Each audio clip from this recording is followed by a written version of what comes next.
வீட்டுல பெரியவங்களை வச்சு பாக்குறது எவ்வளவு சிரமமான விஷயமாக 60 வயசுக்கு மேல அவங்க சாப்பிட்டு இருக்க போறாங்க தவிர அவங்க சொசைட்டிக்கு என்ன கான்ட்ரிபியூட் பண்ண போறாங்க? இவங்க இருக்கிற ரோல் தண்டசோர் ரோல் தான்.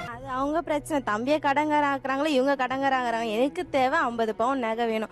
பையன் வீட்டுல ஒரு 30 சவரன் அப்படி கேக்குறாங்கன்னா எனக்கு அதை விட டபுளா தரணும். இப்ப இருக்கிற பசங்க பெத்துக்கிட்டீங்கல்ல, இதெல்லாம் நீங்க பண்ணிதான் ஆகணும், இது உங்க கடமை அப்படின்னு ரூல்ஸ் பேசுறீங்க.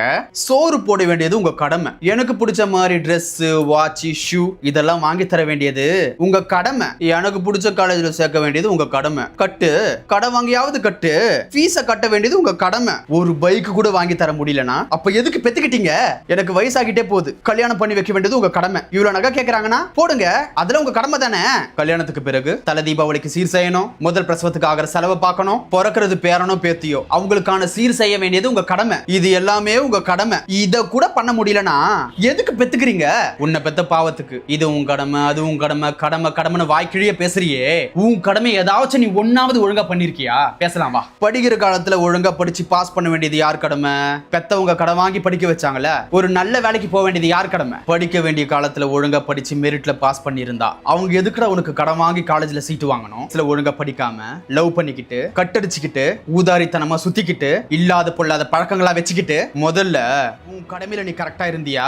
உனக்காக வாழ்க்கை பூரா கஷ்டப்பட்டு மூட்டை தூக்கி கல்ல தூக்கி பூ வித்து பழம் வித்து ராத்திரி பகலன்னு பார்க்காம காலையில 8 மணில இருந்து ராத்திரி 8 மணி வரைக்கும் கால் கடுக்க நின்னு வேலை பார்த்து சம்பாரிச்சு அவங்களுக்கு ஒரு போட்டுக்கு துணிமணி இல்லாம கிழிஞ்ச புடவையை கட்டிக்கிட்டு கிழிஞ்ச சட்டையை போட்டுக்கிட்டு நம்ம பிள்ளைங்க நல்லா இருக்கட்டும் அப்படின்னு எல்லாத்தையுமே தியாகம் பண்ணி வளர்த்தா கல்யாணத்துக்கு பிறகு என்னாலலாம் உன்னை வச்சு பார்த்துட்டு இருக்க முடியாது. இங்க ஒரு மாசம் இருந்தா உன் பொண்ணு வீட்டுல ஒரு மாசம் போயிரு. அவங்க நல்ல சாப்பாடு சாப்பிடுறாங்களோ இல்லையோ, உனக்கு எது நல்லது, உனக்கு எது பிடிக்கும்னு ஆசையா சமைச்சு ஊட்டி வளர்த்தாங்களே.